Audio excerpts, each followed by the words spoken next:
Hello, this is Metal444 here, and welcome to another video.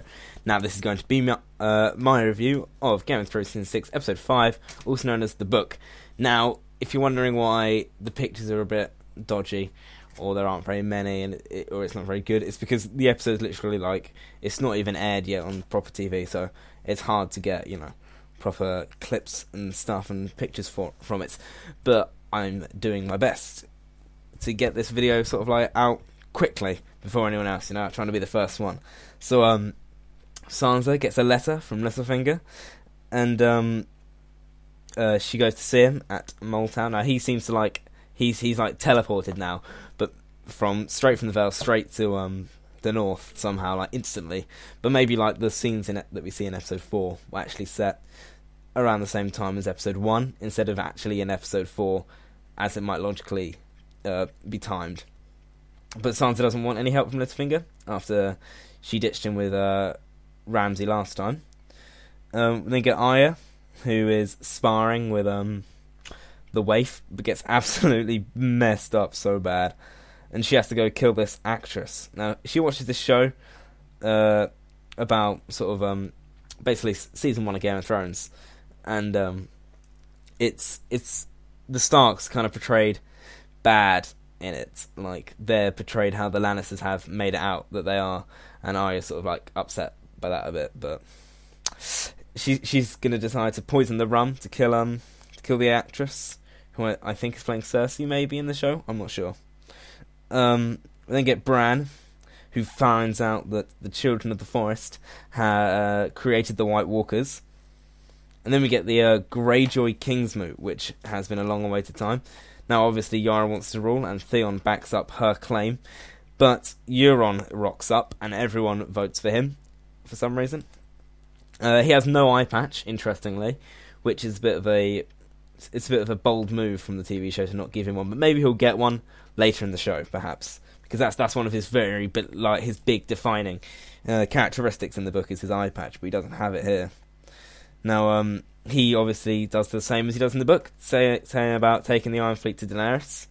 He's then christened and made king, and he's off to kill Yara and Theon, who have escaped with all the ships. So my predictions about Yara may not be true, but I don't know. Maybe they are. I'm not going to go too much into that, because if you don't want to know about what I think of that subject, go and watch that video. I'm not going to talk about it here. Okay, now Dany banishes Jorah again, but this time in a light-hearted way. She sends him off to find a cure before coming back to serve her. She says that he's not going to leave and go kill himself. He's gonna go and find himself a cure, which might involve losing an arm, perhaps, maybe. Now we get Kinvara, who I can't actually remember the predictions that I made about Kinvara. I'm sorry, but I can't remember. Who is going to tell the slaves of the peace. She believes Daenerys is Azor Ahai, as many other Red Priests do, and she knows about Varys' past, which is quite cool. It shows her magic power and her knowledge as well. Gives us a good introduction as to what powerful things she's going to be doing in the future. It's really good to see her beat down Varys and his hatred of magic by showing how powerful she actually is. We then get Bran again. There's a lot of Bran in this episode. Bran, who has his own vision and is then touched by the Night's King, a scene that we saw in the trailer, and this is a beacon for him, and he knows where they are. So they need to leave, and otherwise they're all going to die basically.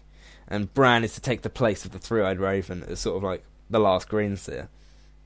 Now we get Jon, who needs more men, quite obviously, and Davos is leading the battle plans. Now Davos is obviously going to head out, maybe to get the Mandaleys, but we've seen him at the Mormont place. Jon suggests getting the smaller houses on side, and if we get lots of small houses, then you can build up against the big main ones that obviously the Boltons have control of. Now Davos might go to White Harbour like he does in the books. That might happen. I'm not sure yet. But what we do know is going to happen is Bran's going to head to Riverrun. We've seen this in the trailer, and it's now been confirmed in this episode. This may lead to lead to him being reunited with Jaime, and also she will see. We might see Lady Stoneheart. Now, I'm saying this because Sansa, or Sophie Turner, did a 2 truths and 1 lie thing. One of them was I will tick 3 names off a list. Second one was Ramsay's going to die, and the third one was Lady Stoneheart appears. Now, I think the lie is that Arya isn't going to tick 3 names off her list, because that would include Cersei and some other people in that Anne Frey, which I don't think is going to happen this season. That will happen maybe the next season. So that might mean that Lady Stoneheart returns. But, you know, we know how Game of Thrones are with people lying.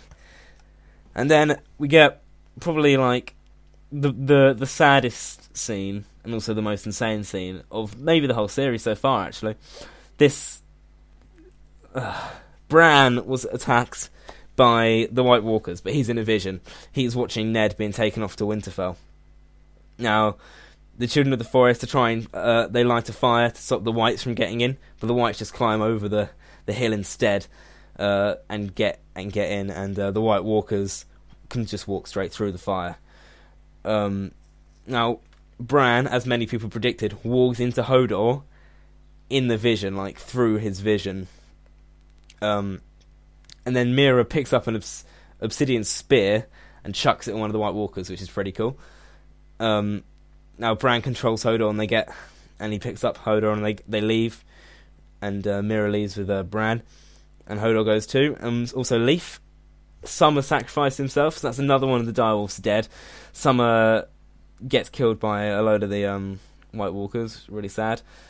Again, another wolf dead, which could lead to, you know, foreshadowing for their characters.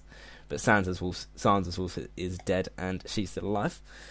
The Night's King then kills the 3-eyed crow, or raven, and then Leaf sacrifices herself and explodes.